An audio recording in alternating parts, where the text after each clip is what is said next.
You can write one book and it can last you for the next 10, 20 years. Your journey through that process is what's unique. Yeah. That's your USP. That's your gift to that organization. Yeah, I think there's something very fundamentally important about being able to put your ideas on paper and share them with the world. That once you have a book that the market wants, then you can create a business, you can create a podcast, you can build everything else from that foundation as long as you have the right strategy and the right heart behind the project. We are like in the living room of the Black Speakers Network because we really feel that we're family here.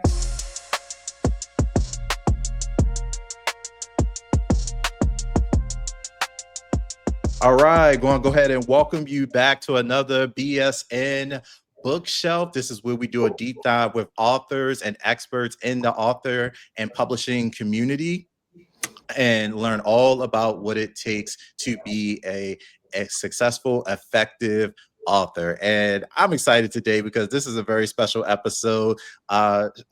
You guys were just reminding me the last time we had a sit down, your son was actually 1. So excited to bring you back 7 to 8 years later. And now the fact that and I know back then you were absolutely experts at helping folks get on their TEDx stage. Now you've worked with hundreds of folks, helping them to launch high ticket products, get their book across the finish line, and so many other things. So I'm excited to welcome back to the BSN stage Mwale and Chantel Henry, all the way from Trinidad. But today a little bit closer, I think. But regardless, welcome back to BSN, y'all. How you feeling? Thank you so much, Brian. We Thank are like in the living room of the Black Speakers Network because we really feel that we're family here. And we're so happy that you all are joining us for this awesome conversation. Yeah, hats off to you, Brian, for continuing to hold the space and ensuring that great leaders get known, get to the world, and bring great value. So we're excited for the conversation. Yes. Yeah, no, thank y'all for holding space, man. I think that it's very important within BSN. As you know, we have folks who are authors, speakers, who host events and podcasting, and I feel like all these things intersect. But being able to take your idea, I think there's something very fundamentally important about being able to put your ideas on paper and share them with the world, capture your ideal audience. There's something about whether it's, I know a lot of folks now are writing through digital platforms like Substack or LinkedIn, but something about being able to just codify your thought process into a book, I think is incredible. And so y'all help so many people get that across the finish line. I really wanted to have this conversation. So maybe catch us up, like over the last few years, like, and I know your company Created for More Publishers, make sure I got that right. Yes, sir. Has been working with folks. So let us know, like, what have you been up to? What have folks been reaching out to you for as it relates to getting their book published? Yeah, so listen, we work with a whole spectrum of professionals, but the ones that really stand out to us are those who are really in a desperate situation to share their story, but most importantly, turn their testimony into opportunities so that they will no longer be the best kept secret. And so we love working with those who are like, I know I got it in me. I just got to get it out of me. Right. That urgency is there. And from that level of urgency, we rescue geniuses from that confusion and that passion in their heart to a place of clarity and set them on a road of success. And I think that's been the most thrilling part of our experience in the last decade of doing this thing. And also, it's always about reminding, those who participate or reach out to us of who they are. Sometimes we become strangers to our own greatness because many of the clients we work with, they're covered professionals, mid-level, senior managers, and they're able to bring their geniuses to the boardroom. They're able to bring their genius, to every type of problem. But when it comes to rising up for themselves and packaging their genius for themselves, about themselves, they shrink. They suddenly become confused. And they require someone to be on the outside to remind them of their greatness, take them through the history of their journey, and be able to pull that greatness out. If they're able to do it for Fortune 500 companies, they're able to do it, on Wall Street. One of our clients, they've been, a banker on Wall Street, managed over $5 billion in transactions. And she was like, okay, how do I take this genius from Wall Street and bring it to Main Street? And that's the type of genius we like to work with. Branding and shaping what we call your thought leadership in such a way that you get to remind yourself of the great giant that you are, and others have an opportunity to meet, touch, and find solutions from you. Man, I love that. Y'all see, y'all just, I don't know how y'all just perfectly complement each other in this space, but Well, I think, Brian, we'll share the secret once you get married. okay, all right, that's fine. That's fine. I know you have been advocating for that. Yes. Listen, I think I really want to get into the psychology of what you said, because you mentioned corporate professionals being some folks that are kind of intersect with the audience that you work with. I worked in corporate for 11 years, and I had the similar experience of getting the opportunity to work with really smart, talented, capable people. But that doesn't always, you could have had a 15, 20-year incredible career, have experience in the C-suite. That doesn't automatically translate to confidence as an entrepreneur or as an author or a speaker or a coach. And so from both of your experiences, what have been some of the bottlenecks or the choke points that keep people, even though they have this accomplishment maybe in a corporate side or academia or other places, what keeps them from translating that genius over to this side, to the publishing side? Yeah.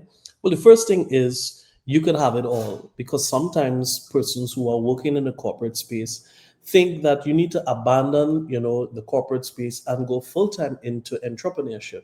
But we say you could be a dual-preneur, meaning you can be in the corporate space and take the time of transition, which is what we provide. We provide transitional coaching where you take those breadcrumbs, those golden threads you've continuously been wheeling in the boardroom, in the corporate spaces, and transfer that into actionable steps, high ticket products, high ticket workshops, where you have that safety to say, hey, I don't need to just abandon and leap in faith and then, try to navigate the jungle of entrepreneurship. We all know what that space is like. So from that perspective, it removes the inertia, the uncertainty, the fear.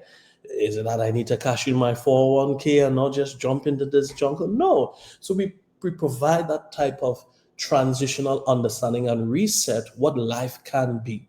You can continue producing, solving magnificent problems in your corporate space, and you can also live the life outside of that world where all that you've been doing is transferable. All that you are doing is very much needed, and it creates the opportunity of options, because one of my coach always says the definition of wealth is options. So Mm. we provide options for someone to see they can definitely bring their multiple disciplinary experiences and provide, dynamic solutions. And I would Yeah. almost argue that everyone, oh, I'm sorry, go ahead, Sean. No, go right ahead. I feel you mentioned so many great things in that, dualpreneur being a term, which yeah, I would imagine that most people, like you, I feel like 10 years ago or maybe like 15 years ago, you would almost get penalized for having like a second job or being an influencer, or they called it moonlighting, right? Like you used to be able to have like another thing, but your main employer wasn't supposed to know about it.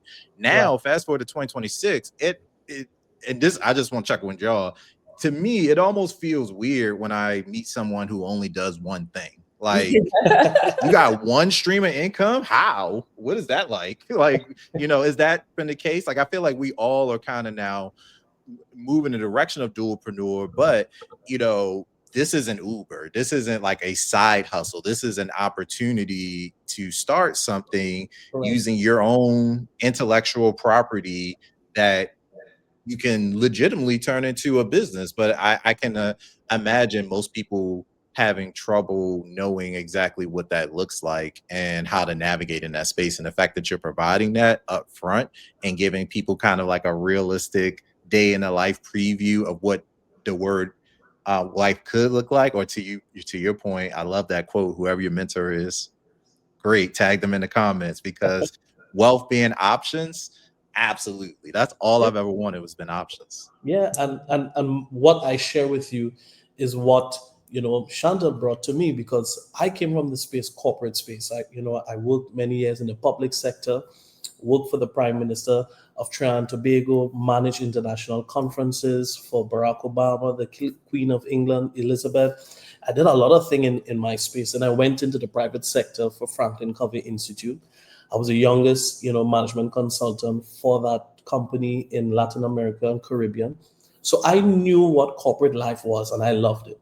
But when I met this bad girl here, she was an entrepreneur, at heart. She ran her own PR firm, managed NFL, NBA players. She traveled the world, and she said to me, "Hey, there's more to life." And that's why our own movement, created for more. There is more to life. There is more in you. There's more you can contribute. And it's not more work. It's just the same work manifesting in different forms. It's the same work. It's the same work you've been doing all the time, but it's been repackaged, repositioned, and be represented to an audience who has never seen you in this new version of you. So Chantal, she provided what I call that carefrontation. She's like, bro, come on, dude, Yeah. let's evolve and let's go. And I leaped. I saw all of the genius that I poured into that corporate space, translated into this space of entrepreneurship, and I never looked back. And Brian, Chantel, you better be the origin story. Come well, on. and what's so fundamental about it, and that's why we know the book as the foundation works so well, because it was through a book that we became full-time entrepreneurs. We first wrote our book, and Mwale can share his story with you. He wrote his book when he was at the lowest point of his life. I mean, he was homeless, living on a park bench for a season, and it was tough.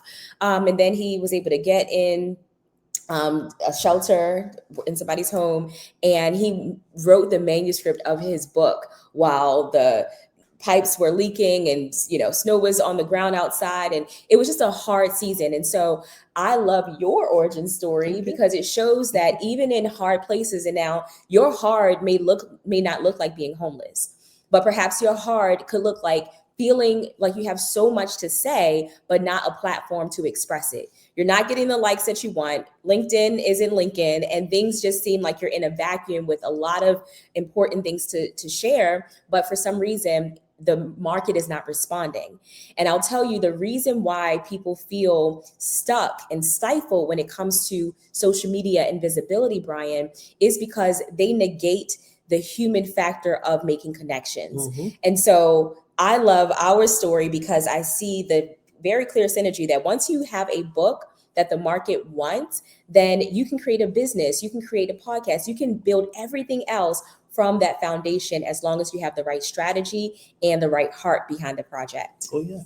Well, let's talk about that a little bit then, because you bring up a great point. So what separates kind of the author who's like, hey, I know I got a message, I've been through something, I believe that my story has value, and I'm just going to write about it and hope somebody reads it, versus, hey, I do have a message and I do believe my message is powerful. I'm going to write a book, but that book is going to be kind of like a strategic piece, a cogwheel, if you will, in a bigger machine that then creates the transformation.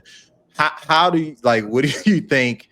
I feel like most of us start off over here. Like, we see that having a book makes sense, writing a book makes sense, but it's like the book by itself may not necessarily create the type of reach and impact and the types of waves in the marketplace you might be looking for if these other pieces aren't missing. Can you talk to me a little bit about what do you think makes the difference between author A and author B in that scenario?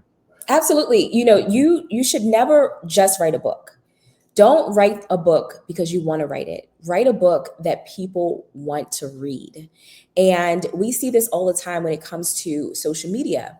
people are creating videos, posting all the things, but not actually getting any responses because they are responding to their own interests versus the interests of the audience. And so we take our authors through a process of reverse engineering, right? Beginning with the end in mind. And so if you know that your desire is to be the go-to expert in your field, well, let's research and look at what the folks with the budget are hiring for, right? You want to be the go-to expert in your field and land paid speaking engagements. Well, let's write a book that the folks with the budget, the corporations, the nonprofits, that they hire speakers to speak about. And let your book solve exactly the problem that they are seeking a solution for. And so we take them through an ideation process, and that's actually our first step in the monetization. And I know y'all have slides too, so if you want to pop them up, I can get them in for you. Just let me know. That's actually the first step. It's the clarity stage, making sure that your message is something that can absolutely be a roadmap for your business. Okay. So once we understand what your message is and what the audience is, that's phase one. All of what, and what we find, Brian, is that sometimes they already have this idea in mind, like, I've got a powerful testimony and a deep story to share. And we're like, yes, this is great. You know, you've overcome something very traumatic. Let's say it was, God forbid, divorce or an illness. We want you to still share that story, but the crux of your book may not be your overcoming that illness. We can position the story in such a way that you can still share it, but now it's going to translate into how companies can have a competency when it comes to cultural awareness, because there are people with different abilities inside of a company that the organization may not be aware of, but now that they saw how your valley moment, being sick and being in corporate, allowed you to become a high value leader in the organization. In other words, Brian, you know, to your listeners, your story will always remain the same. Yes. But we help you build what we call a bridge the connection to its relevance, because every time people always think about what's in it for me, right? Okay, you're telling me about this. I've never been homeless. Okay. I feel sorry for you. But if you build a bridge of the relevance to the marketplace, the relevance in the story is resilience. The relevance in which company needs a message or a strategy on resilience? Right. Which company needs a message and a strategy on retention? Which company or organization needs a strategy on pivot? Which company or strategy or organization needs a message on innovation? And those are the bridge that your story will connect to the relevance of your existence and the formula, because you're going to take us through the formula that you attach or that you use to overcome whatever that hurdle is. It could be sickness, it could be divorce, it could be unemployment, it could be a setback, it could be bankruptcy, whatever it is. Your message, your journey through that process is what's unique. That's your USP. That's your gift to that organization. So we build a strategy around the message. Once those bridge is constructed, that's where you are able to pivot to different high ticket programs. So it's not just a book. It's not just a message. You're building a movement that allows your message to be relevant in the marketplace, to be sticky, and to have high conversions. Yeah, I love that. This reminds me of, y'all know 7 Habits of Highly Effective People? Yes. So Stephen Covey. Yeah, of course, y'all. I mean, you sold it. So like, oh no, you were Frank. What did that fall under? It's the same institution. Yeah, I thought so. Okay, yeah. So, one of my favorite books, by the way. Chapter 2, I believe, was Begin with the End in Mind. Correct. And y'all are helping people do that, it sounds like. That's right. Because it's essentially, you always want to go into it soberly, right? There are situations where you have a passion-based project and you're just like, I just want to share this story to leave to my children, whatever. However, we understand the ripple effect, the domino effect that can happen once you plan properly. You're able to execute properly. And our framework at Creative for More is taking your testimony, your story, your expertise, and packaging in such a way that you can write one book and it can last you for the next 10, 20 years. Because when you write it right the first time, you don't have to touch it again. And that's the plan that we have. Is there, this is pretty like a fun question, I guess. Is there such thing as like a stupid topic? Like not like, is there one where somebody's coming, they're like, man, I want to write a book about like, cake batter. You know what I mean? Like, do y'all ever have to just be like, well, it may not have commercial value, or to your point, when you're thinking of these different stories, and I love what you said, we kind of help you think about the journey and what insights have been mined from that journey. So theoretically, at least the way I watch movies and cartoons and stuff like that, I could be watching an episode of Rick and Morty and have a serious like epiphany moment about something, a conversation I had in my life. But sometimes those connections aren't always as obvious. But for y'all, do you ever run across authors or professionals who you think about working with and they're thinking one way and you're like, okay, we can make that work? Or is it more like, hey, you probably are not going to be writing a book about Garfield? So like, any Well, answer? that's why that phase one of the monetize your message roadmap is so critical. We got to get clear, right? Have we had to turn some projects away? Yes. But most of the projects that land on our desk, remember, because of the folks that we attract, it's people who know that they have something and they've had proof positive that that something works because they're either C-suite executives or they're middle managers or speakers and coaches who have some proof positive that they've got something to share. And so they don't typically go off the deep end when it comes to just random ideas. But we certainly don't cast anyone away just off of the initial idea. We got to work through it to see what the heart is behind the project. And not only that, Brian, one of the things we've discovered is that niche markets or niche markets, British, US, right? You get to discover that a lot of brands and organizations are understanding more and more that there are sub verticals that are very valuable to the marketplace. So if you look at in the content creation space, you have YouTube is not just streaming videos, but now it's creating subcategories that you're like, I didn't even know this category exists. Bikers who drive this, For example, my husband, he just discovered this crazy niche sport. I don't know if you've seen it, Brian. Put us on. Car jitsu. Have you ever heard of car jitsu? Are the cars fighting? No. Okay. Individuals inside of a car, and they're wrestling each other, trying to take the seatbelt to choke them out. You go ahead. I have seen that. I did not know it was called that. That is entertainment. That's peak entertainment. But it's a niche market. It's a vertical, and you have millions of people looking at it, following it. There's an entire movement behind it. So we help you discover, by doing the research, where those verticals lies, because you can get rich in your niche. You can get momentum in specific verticals that you are passionate about, that you can discover and unpack. So the space of large market space have now been subdivided to treat, to support, to nurture, to build community around people who have very unique likes, wants, and interests. So that type of marketing research and data research is something that we support clients in exploring so that they can continuously work in the place that they are passionate and they're ready to produce.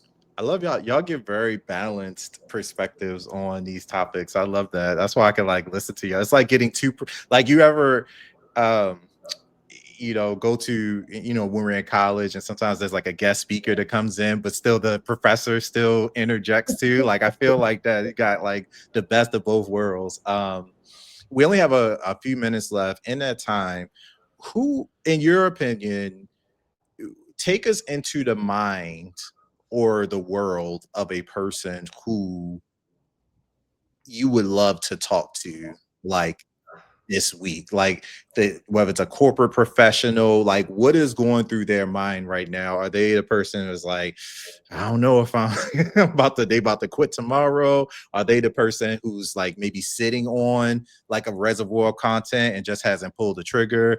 Is it someone who has been in and out of the space maybe a little bit? Like, what are some of the I guess, psychographics of the person who you think that you would love to have a conversation with, that you think like, wow, if I could talk to you today, we could probably help you move the needle in 2026 and beyond on some of these projects?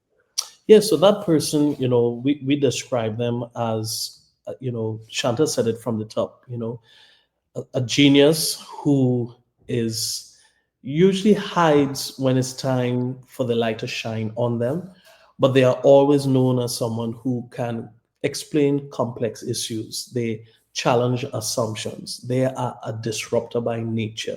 They're the person that people always go to for advice and they never charge, but they're like, man, this is so valuable. I wish I knew this when I was younger. That's the type of person. It's that person who is always able to predict the next on the workplace. And, when their seniors or their supervisors or their colleagues say, oh, we need this, you're like, oh, yeah, I did that already. So you're always being that person who predicts the next or is always positioned. And it's a person who always has felt that there's some pull, some meaning behind what their life is supposed to be about, their purpose is supposed to be. And they felt this tug, but life's, and it causes us to kind of package our dreams and our goals on a shelf for a later time or another moment.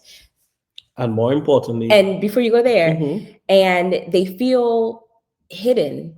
They feel like that part of themselves doesn't have the opportunity to express itself because they haven't found a vehicle to facilitate that type of living. Yeah. And that's why we always say you are created for more. You're created to do more, to be more, and to have more. And who knows, you could be one book away, one speaking engagement away from that fulfillment that you've been missing. And you're that person. You've heard it so many times, because after you've spent the time on the phone giving people advice, after you've poured in, in the workplace, in the boardroom, at the end of every conversation, you have this clue that is stated to you loudly. You should write a book. Have you ever thought of doing a talk? And you're like, oh, no, not me, not me. Today, we're here to remind you, it's you. Yes. It's you. I love that. I don't know how y'all know what each other is thinking. We'll interview that on that separately. But if you think that you are the person that they just described, right, I think that might be me in the comments. Or just write me if you don't feel like writing all that. But would love to see it. And then for the people that are writing that comment, what do you guys want them to do next? Yeah, so we'll share a link with you in the chat, or Brian will send it directly. But if you're taking in notes, the chat, yep. like no, don't reach out to me. Go to the chat. They'll be like, Brian, get in that link. No, it's in the chat. Yes, it's in the chat. The captions, I should say. Yeah, and that'll just take you to just a short page where we get to know a little bit more about your interests and your priorities, because as Brian said, we can do a lot with those who are ready to run, but if you want to take a little slower, we can do that too. But most importantly, go ahead and click the link, book an appointment with us, and we can certainly talk more. I love it. Listen, BSN Bookshelf. Listen, we got a lot of stuff to cover. I appreciate y'all. We got to bring y'all back for some more, a couple deep dives of some of these topics. But I absolutely appreciate the conversation. Y'all make sure that you connect, and we'll leave your social medias as well, probably in the captions too, just in case folks want to. Because I'm telling you, Chantel, especially, Mwale, are you on TikTok too? I always see Chantel. I don't know. Yeah, yeah. That's my personal hobby. Brian, is that the family account? She took over my account. It's just like the closet. She just took up all the space. And now I'm just featured here and there. Go ahead and write another book. Go write another book about it. We'll drop your LinkedIn then, and maybe your TikTok, and give us the best of both worlds or something. But I think it's great. Y'all make sure y'all follow these two, and we'll bring them back for more. And as we always say, Black Speakers Network, keep speaking up. Your audience awaits. See y'all on stage, and we should see you at the library too, because you need to get that book done. That's right. And Brian, we just want to shout you out. We want to celebrate you for not just holding the space, but being masterful as you are. And guys, don't take this space for granted. Don't take Brian for granted. We know what the sacrifice is to be entrepreneurs, rising up each day, walking out in purpose and doing it on purpose. So, my brother, hats off to you. I salute you.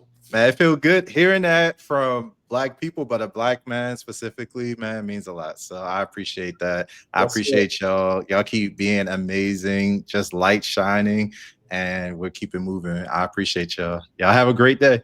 Yes, Thank sir. you so much. You as well.